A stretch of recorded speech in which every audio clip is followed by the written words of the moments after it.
দিছে সব বইয়ে তারপর হলো ফজরের সময় যেই লোক প্রথম কাবা ঘরের কাছে আইব হেবারা যেই রায় দিব আমরা সবাই এই রায় মানি। সুবহানাল্লাহ বুঝছেন না? কথা বুঝছেন না? আপনারা গ্রাম মনে করেন ফিটাফিটি রেডি তো সকলে মিললে সাথে উজ্জ্বলে আয়ু এবারে যখন এই ব্যারিস্টার মানুষ এবারে আইয়া যেটা বিচার করবো আমরা এই বিচারের ভিতরে আসি তোমরা রাজি নিও। এবার কোনো পক্ষ নয় না যেহেতু রাহা কাহে আবার দলাদলিত নাই যদিও বাড়ি উত্তর পাড়া দক্ষিণ পাড়া তারা লাগে আবার টান কোনো কম না এবারে যে বিচার করে এটাই আমরা আসি সবাই মিললে একমত। সুবহানাল্লাহ সব মিললে একমত। এখন সব কাবাগরের ভিতরে বইয়া রয়েছে কেবাই সহালে আইয়ে তোদের পরে পরে উঠি দিয়ে চাইতে আছে। কতক্ষণ পরে দেখে একটা লোক আস্তে আস্তে আসতেছে তখন সুবহে সাদেক পায় নাই সূর্য তখন উঠে নাই কিন্তু তারা তাকাইয়া দেখলো সূর্য উঠার আগেই পূর্ব আকাশ ভেদ করে মনে হয় যেন একটা সূর্য কাবার দিকে আগাইতেছে। সুবহানাল্লাহ।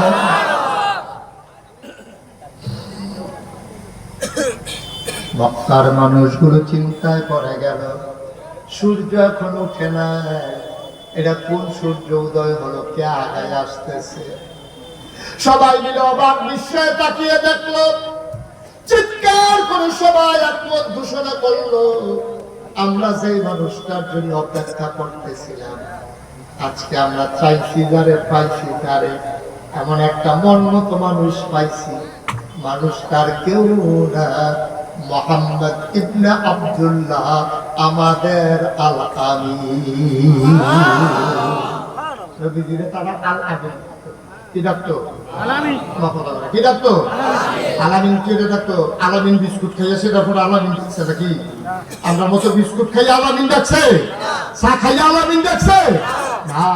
নবীর লেনদেন, আচার আচরণ, ব্যবহার, কথাবার্তা, সততা, আমানতদারি দেখছে যে জীবনে এবার আমানতের খেয়ালত করে না এর লেগে কইছে আল আমিন বিশ্বাসী জীবনে একটা মিশা কথাও কইছে। সুবহানাল্লাহ বুঝেন না? এই যে আমরা ভিতরে এত লোক যে আছি আপনি বড় দিয়ে সেটা আগে যদি কর অলি অলি অলি দেখবেন এদিকে একটা আইস দিব অলি গিরির মধ্যে লগে যাতে অলি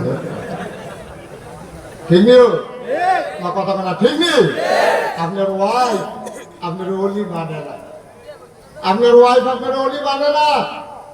আপনি জিজ্ঞেসলেন ফিসা হুজুরে দি বাপুরি নাইলা বহর নাগেশ্বর হুজুরে আইলো কান্নাকাটি করে আইলাম আমি কই অলি তুমি দি মানো না তো মানার জন্য তো কি সমস্যাটা কিটা তো মানতে সমস্যা কি তা আপনি কি খাইছে দুধের খারাপ সেদিন দি বেরেস গরুর লোকে না পাইয়া আমার এই গুমুর গুমুর করে কি চালে যে আসেনি খেচ্ছ কথা কয় না লোকগুলো বুঝবে না আমরা এই খেচ্ছ তো আসেনি আমরা আমরা খাইয়া দিচ্ছি অথচ নবীজির আলামিন কয় নবীজিকে ওটা টেহা পয়সা দিছে না গোষ্ঠীর তারা কয় না বংশের তারা কয় না চা খাইয়া না নবী কোনো দল করে না দল মত নির্বিশেষে কাফের বেদিন সবাই তখন নবী ইসলামের দাওয়াত দেওয়া শুরু করছে না সকলে মিললে নবীজির আল আমিন কইছে এটা চারটিখানি কথা না। সুবহানাল্লাহ বলবেন না?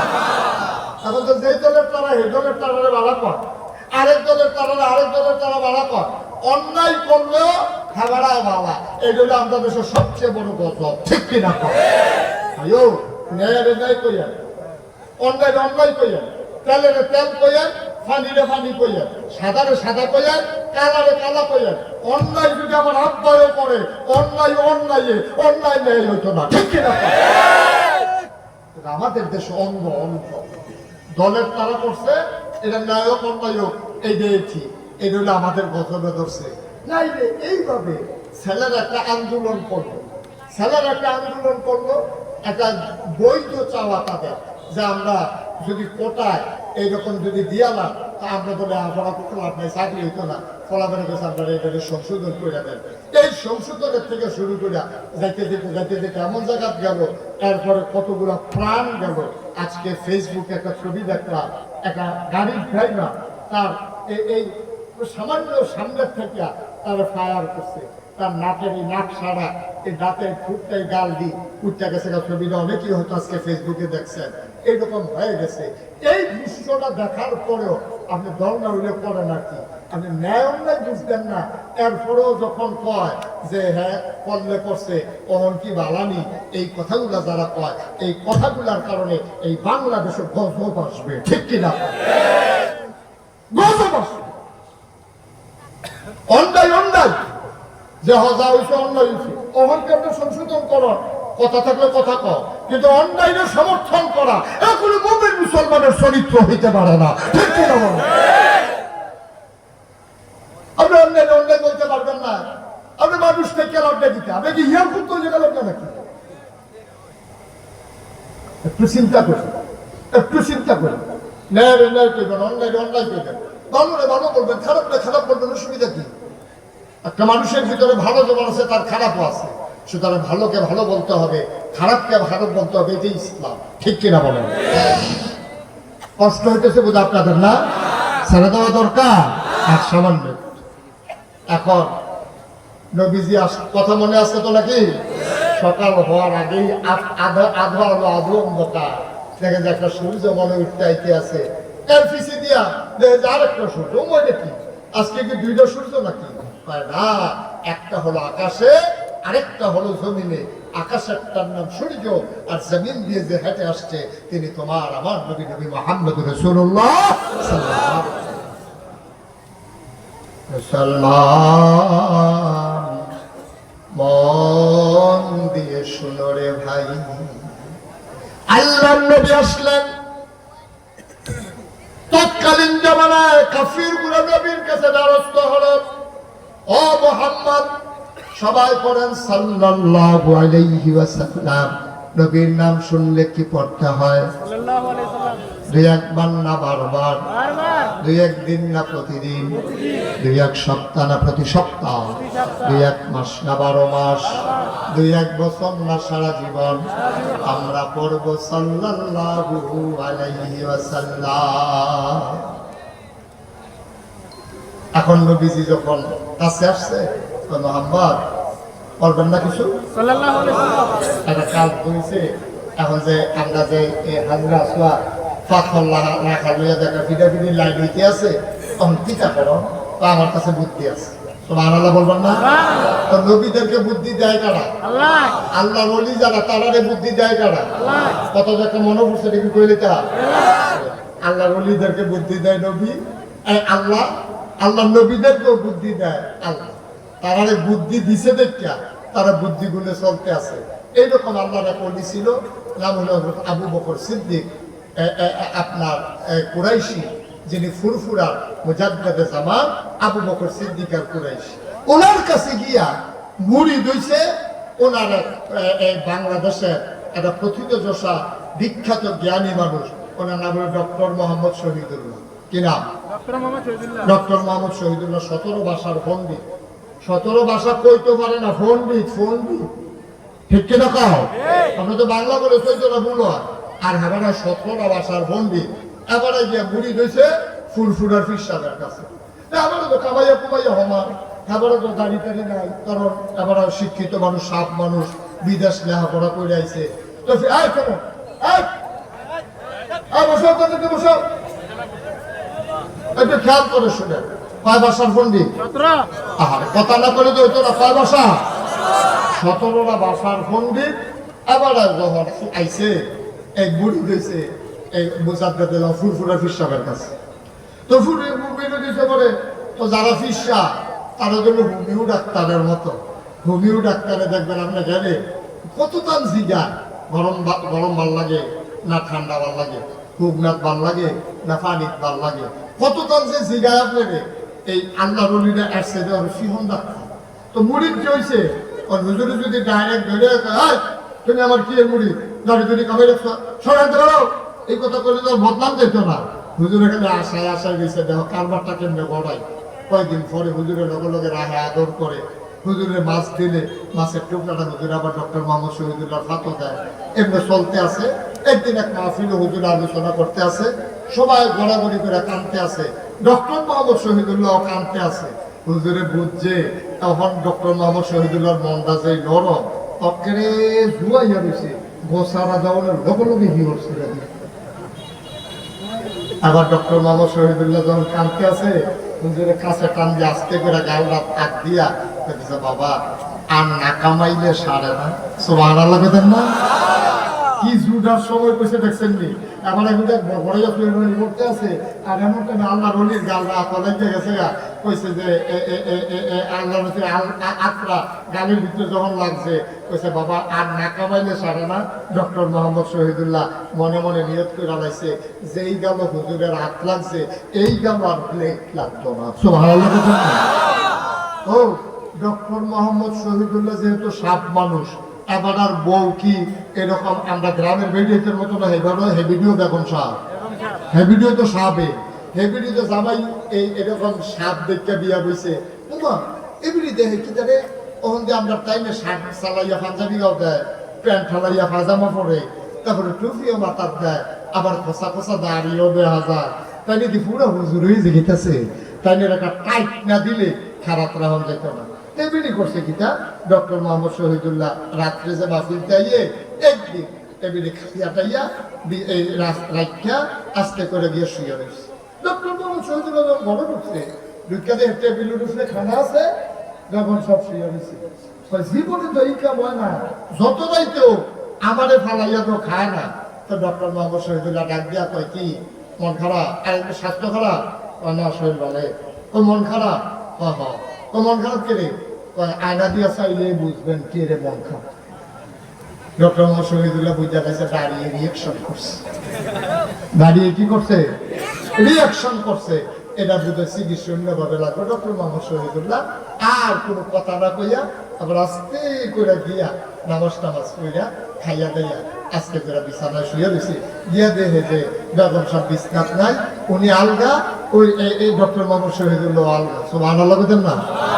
ডক্টর মোহাম্মদ শহীদুল্লাহ শ্বাসে আবার একটা ঠান্ডা পানি দিয়ে উজু করিয়া তাহাজ্জুদের নামাজ পড়িয়া এখন আল্লাহর কাছে কইতে আছে, আল্লাহ মাওলা রাব্বুল কারীম, তুমি না বলেছ ওয়াল্লাযীনা জাহাদু ফীনা লানাহদিয়ান্নাহুম সুবুলানা, যারা তোমার পথে চলতে চায় তুমি না বলে তারারে সাহায্য করো, রাস্তা দেখাও। ও মাওলা রাব্বুল কারীম, তোমার ওলি কয় দাঁড়িয়ে রাখতাম, আর দাঁড়িয়ে রাখতে তোমার নবীর সুন্নাহ। কেউ কেউ ওয়াজিব কইছে, আমি যে দাঁড়িয়ে রাখতে আসি ঘরে দিয়ে রিঅ্যাকশন করছে, তোমার কাছে ভিক্ষা চাই, দাড়ির জায়গা দাঁড়িয়ে থাক, বউয়ের জন্য মন খুশি থাকে, এর একটা লাইন কইরা দাও, বুদ্ধি থাকলে বুদ্ধি দাও। আল্লাহর কাছে বুদ্ধি আছে নাকি না? বুদ্ধি তো আল্লাহ যা দেওয়ার দিছে।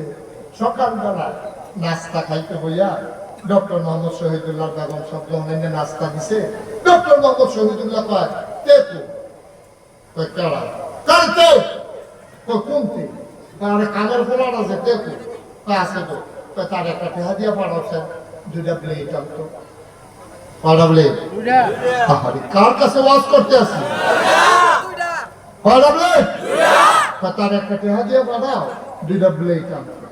এই কথা কইতে পরে ভিডিওতে শিক্ষিত মহিলা টেবিলে পিছে গিয়া দাঁড়াই আছে, আর পিছে দিয়া ওই দুইটা ব্লেড কেড়ে চিন্তা করে দেখলাম, আমার দাড়ি যখন তোমার পছন্দ না, তো কালে তো দাবি না, ঘরে গিয়ে অশান্তি করে দাড়ি দিয়ে দিতে পারা, তার লেগে চিন্তা করছি দাড়ি কামাই না। তো বেরিয়ে কয় দাড়ি কামাইতে যে একটা প্লেটের সাড়ে দুইটা গেলে করে দুইটে সুবহানাল্লাহ কোনটা গেলে দুইটাই লাগবে, আর দুইটা কিনে করতে পারেন না, দাড়ি কামাইতে যে একটা প্লেটের সাড়ে। ডক্টর মোহাম্মদ শহীদুল্লাহ হাসি দিয়া চিন্তা করে দেখলাম, আমার দাড়ি যখন তোমার পছন্দ হয় না, আমি দাড়ি কামাইলাম, আর তোমার যে লম্বা লম্বা চুলবি ভালো লাগে না, এটা একটা কাজ থেকে খাই, অনেক সময় বসা খায়। চিন্তা করছি আমি দাড়ি কামাইলাম, তুমি চুল কামাইলে এটা, আর লেগে দুইটা ব্লেড, তখন বেরিয়ে ফিসি যাইয়া কয় সমান সমান কি সমান সমান, কয় কি সমান সমান, কয় না স্বাস্থ্য থাক, তাহলে কি তা থাক, দাড়ির জায়গা দাড়ি থাক, চুলের জায়গা সুবহানাল্লাহ কয় না। বুদ্ধি দিছে কারো কথা কারা? কারা বুদ্ধি দিছে? নবীদারে বুদ্ধি দেয় কারা? আল্লাহর ওলিদেরকে বুদ্ধি দেয় কে? মুমিন মুসলমান যারা তাদের বুদ্ধি দেয় কে? সুবহানাল্লাহ পাক যদি কোন সুবহানাল্লাহ। এখন যখন নবীজিরে কইছে ফাত্তরটাকে কথা মনে আছে নিও, ফাত্তর কেমনে নাও, লু কইছে 500, লু কইছে 1000, পাত্র হইলো একটা, এটা কি দেখি 1000 লোকে ধরে দেব? আল্লাহ তো বুদ্ধি দিয়ে লাইছে। তাই আপনারা গোষ্ঠী দিছে, উত্তর পাড়ার তাইবেন একজন, দক্ষিণ পাড়ার তাইবেন একজন, পূব পাড়ার তাইবেন একজন, পশ্চিম পাড়ার তাইবেন একজন, কুরাইশ বংশতে একজন, বনু হাসিম গোত্রেতে একজন, উমাইয়া বংশের একজন, কেনান তামিম, এমনি গোষ্ঠী গোষ্ঠী ভাগ হয়ে আইয়া সব যখন গোষ্ঠী গোষ্ঠী ভাগ হয়ে একজন করে আইছে, পাইছে কয়জন হয়েছি? এই তো আমরা কয়েকজনে তো তাই না, আমার লগে ফতরটা বই ও হেই গরম নবীজি আমার চালানে লইয়া পাত্তরের কাছে গেছে, নিজের গায়ের চাদর মুবারক পানির উপরে নিজে বিছাইছে, বিছাইয়া পাত্তরটা রেমনা চাদরের উপরে রাখছে, রাখতে সেটা কয় আপনার কি সব গোষ্ঠীর লুকাইছে? কহ সব পাড়ার আছে? কহ তো চারুদুল দিয়ে সকলে ধরেন তো বাংলা লাগানো ধরে। এখন নবীজি পাত্তরটা দিয়ে আসার পরে চারিদিক দিয়ে জন হলে ব্যাট দিয়ে ধরছে, নবীজি কয় আমার লগে লগে আইলেন, সবাই সাতগুলো ধরে রাখছে পাত্তর মাইজন, সকলে পিছিয়ে পিছিয়ে আটতে আছে। নবীজি কয় ও পাত্তরটা আনছে গাড়া, আমরা সকলে মিলিয়া সুবহানাল্লাহ কোনে গেলে কার কারো কোনো ঝগড়া টগড়া আছে? কয় না, আপনার অনুমতি দিলে আমি কিন্তু জায়গা মতো লাগাই দিতাম। আপনারা অনুমতি দিলে আমি জায়গা মতো লাগাই দিয়ে আনছেন, কিন্তু সকলে মিললা এই আমরা ওই রাডি সোনা রেডি হয়েছি, তখন আর কেউ আর কোনো ফিটাফিটি রাখতো না, আসেন আমি পাথরটা লাগাই দিই। আল্লাহ নবী পাথরটা লাগাই দিলেন, রক্তক্ষয়ী সংঘর্ষের হাত থেকে আল্লাহ নবী বুদ্ধি করে গোটা জাতিকে বাঁচিয়ে দিলেন। সুবহানাল্লাহ বলবেন না? মুসলমান মন দিয়ে শুনো রে ভাই, আবার আল্লাহ রাব্বুল আলামিন এই নবীকে পাঠালেন। ১,৫০০ বছর আগে নবী বললেন তিন দল চোখ কিয়ামতের ময়দানে কাঁদবে না, এই তিন দল চোখ ছাড়া সবাই কাঁদবে। আবু হুরায়রা থেকে হাদিস বর্ণিত, খুব খেয়াল করেন, মনোযোগের সাথে শুনেন। যখন যে বলতে বলি আওয়াজ করে জবাব দিয়েন, বলেন সুবহানাল্লাহ, জুড়ে বলেন আলহামদুলিল্লাহ, বলেন আল্লাহু আকবার, সবাই পড়েন আমিন। নবীজি কয় তিন দল মানুষের চোখ কিয়ামতের ময়দানে কাঁদবে, এছাড়া যত মানুষ আছে সবাই হাউ মাউ করে কাঁদবো। কেউ চোখের পানি দিয়ে আড়ুয়ান পানি হইব, কেউ চোখের পানি দিয়ে কবর সমান হবে, কারো চোখের পানি দিয়ে বুক সমান হবে, কেউ পানির নিচে হাবুডুবু খাবে। মাত্র ৩০০ লোক, তারা কাদা কান্নাকাটি করা লাগবে না। সুবহানাল্লাহ বলবেন না? এখন আপনারা অনুমতি দিলে আমি এই তিন দলের কথা পাম, যেন আমরা ওই তিন দলের ভিতরে পড়ে যেতে পারি। দরকার আছে নাকি নাই? আর আপনার যদি কোনো আমরা কান ধান হইলে আপনার অসুবিধা কি? না আসলেও তো আমার অসুবিধা কি? আমার কোনো অসুবিধা আছে? তাহলে তিন দল লোক কিয়ামতের ময়দানে কাঁদবে না, এই তিন দলের ভিতরে কি আমরা পড়তেন চান? কথা পড়তেন চান? এক নম্বরে হইল ওই চোখ, যেই চোখ কোনদিন হারাম জিনিসের দিকে তাকায় নাই। সুবহানাল্লাহ বলবেন না? আর আমরা হারাম জিনিসের দিকে তাকাই নাকি তাকাই না? তাকাই নাকি তাকাই না? টেলিভিশনও চায় নাকি চায় না? এমন একটা টেলিভিশন নাই এলাকা, এমন একটা চায়ের স্টল নাই যে চায়ের স্টলটার ভিতরে টেলিভিশন নাই। ঠিক কিনা কর? তার ফুলসিটা হলো টেলিভিশন, লুঙ্গিটা দিয়ে সাইকেলের চোখে বাঁধা বগলের তলে করিয়া টেলিভিশনটা লইয়া দোকান খুলে আবার চাইতে টেলিভিশনটা লইয়া দিয়ে আর কটা কাপ আছে, আর দুধ দোয়াইলে পরে দুধ দিয়ে যায়, পাশের দোকানতে চার চিনি হাওয়া করে, এই সন্ধ্যার সময় টেহা দিয়া টেলিভিশনটা লইয়া বাদ যাই রইল তার ফুলসি। আর আমরা দেশের বেড়াইতে নামাজের নাম দিয়ে মসজিদের সামনে গিয়া ওই সাইজ করলো, এবার এত নামাজি হয়েছে আজান দেওয়ার আগে এবার মসজিদ হইয়া পড়ে, এবার আর বউয়ের সন্দেহ কইয়া নামাজ পড়াইতাম পারি না, আর হলকার আগে আগে গিয়ে বইয়া থাকে না কি আইয়া দেহে, এবার কি এর মসজিদ সাইজ করে ওটা সাইজ করলো বললো তো সারছি।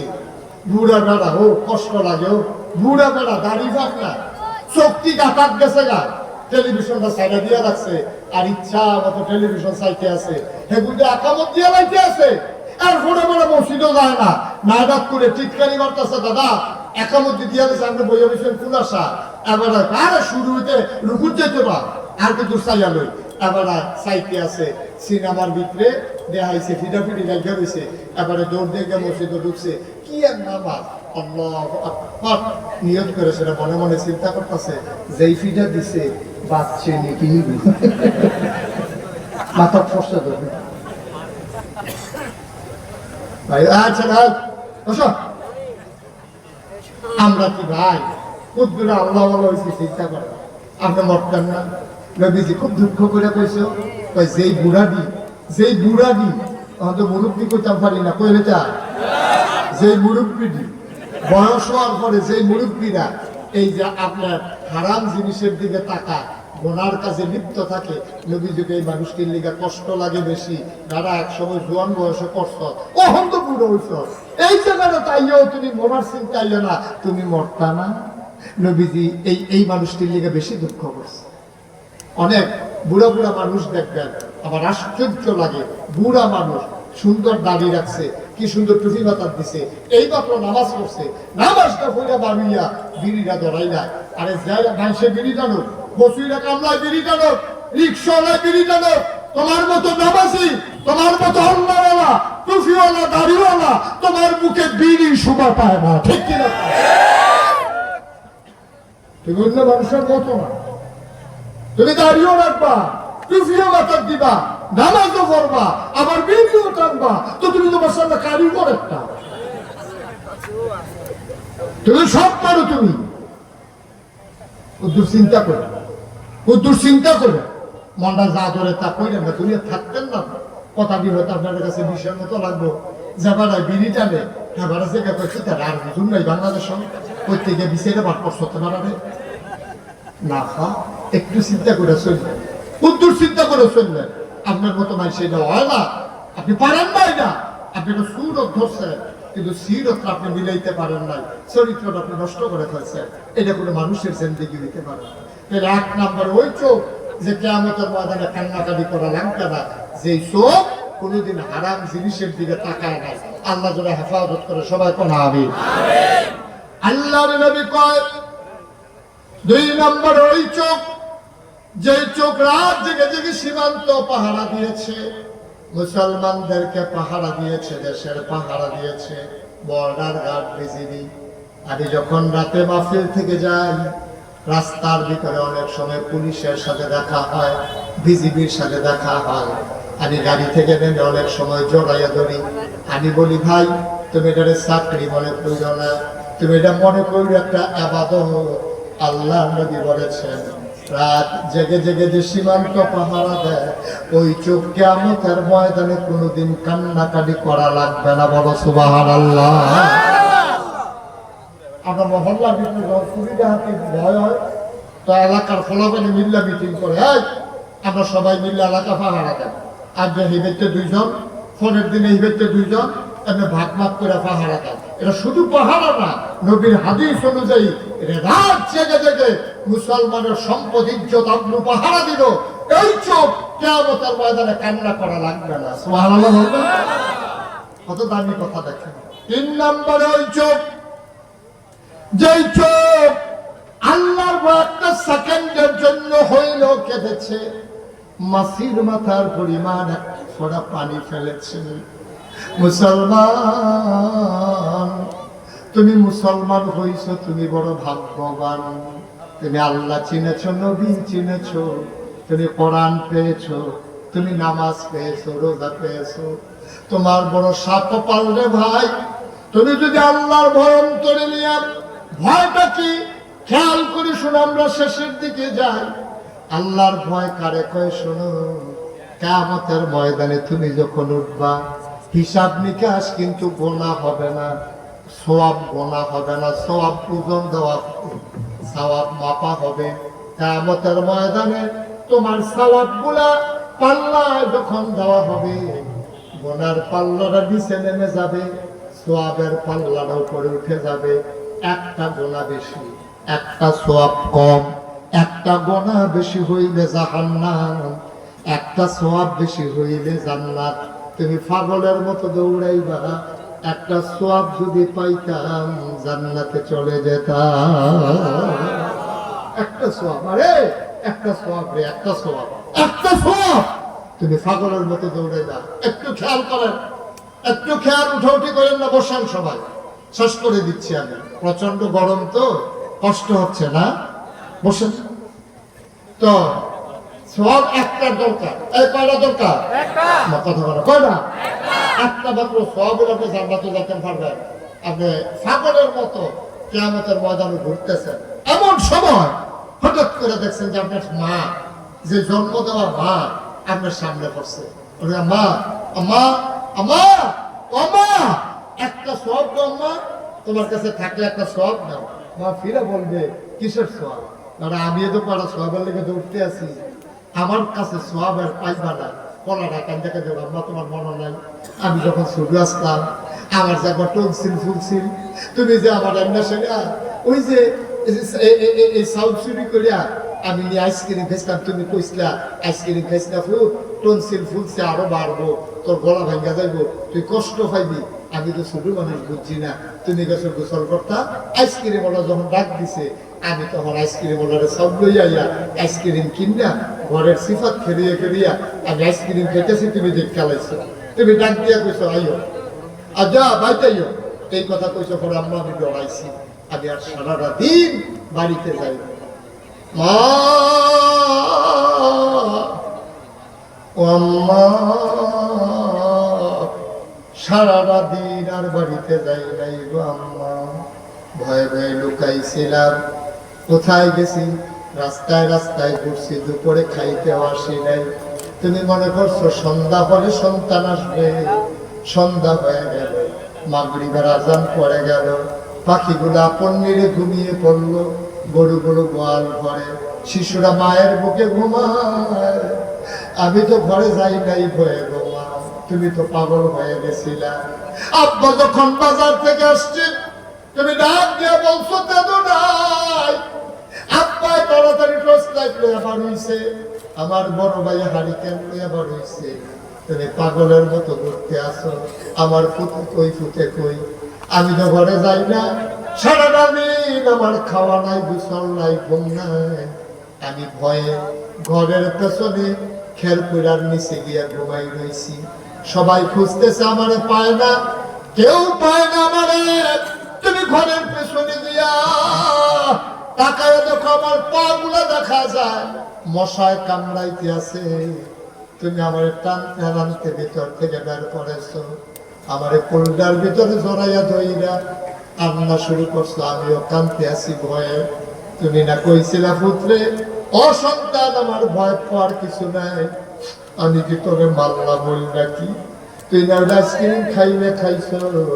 আমি কি তোরে মাল্লা বল সারাদিন কইয়াছিলি, তারপর আম্মা ডরে আমি বড়াইছি না, আমি কয় বড়াইতাম ইসলাম, তুমি আমার মারো, সেই জন্য আমি আসি নাই, আমি আইয়া তোমার দেখে দৌড় দিয়া পালাই গেছি আম্মা, সন্ধ্যা হয়ে গেছে, আমার ভয় লাগতে আছে, রাত্রে আমি কই যাব, কার কাছে যাব, এমন সময় চিন্তা করলাম ঘরের পেছনে আইসা আমি খের কইরার নিচে শুয়ে রয়েছি গো আম্মা, আম্মা আমি বড় ডরাইছি, মায়ের ফুটের লোকে কান্দে, আমি কি তোরা মারলাম ওই খাইলে খাইছ, এবার মায় তার গরম পানি দিয়ে গোসল করায়, কুলের ভিতরে বসাইয়া লোকমা দিয়া দিয়া ভাত খাওয়া, আমার ফুটে সারাদিন খাইছে না, সারা রাত সারা রাত বাবু বইতে পারে নাই, বাচ্চাদের বুকের মাঝে জড়াইয়া ধরছে, কিয়ামতের ময়দানে ওই বাচ্চা হাউমাউ করে কান্দে আম্মা, ও আম্মা একটা সওয়াব আম্মা, যেই মা তোমার হারাইয়া পাগলের মতো কাঁদছে, যেই মা তুমি লুকাইছিলে বলে সারা রাত ঘুমাতে পারে নাই, এই মা কিয়ামতের ময়দানে তোমার দিকে ফিরেও তাকাবে না, এই মায়ের কথা মনে করে, ওই যে তুমি এই অবস্থায়, ওই যে হাসরের ময়দানের কথা মনে পড়ছে তোমার, দুনিয়ার থাকতে তুমি চিন্তা করছো, আরে এই হাসরের ময়দানে আমি যাওয়া লাগবে, আমি কেমনে দাঁড়াবো, কেমনে উঠবো, এই চিন্তা করে একটা ফোঁটা চোখের পানি তুমি ছেড়ে দিছো, আল্লাহর নবী কয় কিয়ামতের ময়দানে ওই চোখ আর কান্না করা লাগবে না, বলো সুবহানাল্লাহ, কিয়ামতের ময়দানে ওই চোখ আর কান্না করা লাগবে না, ওই চোখ আনন্দে ঝিকিমিকি করতে করতে জান্নাতমুখী হয়ে যাবে, ফেরেশতারা টেনে টেনে জান্নাতের দরজায় নিয়ে যাবে, হুর বেলমানেরা দরজায় দাঁড়িয়ে অপেক্ষা করবে, তোমাকে ডাকবে আহলান সাহলান মারহাবা মোস্ট ওয়েলকাম, আমাদের ভুবনে তোমাকে স্বাগত। আপনি হাসতে হাসতে জান্নাতে ঢুকে যাবেন।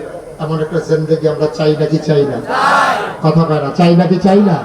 সবাই চাই আমরা।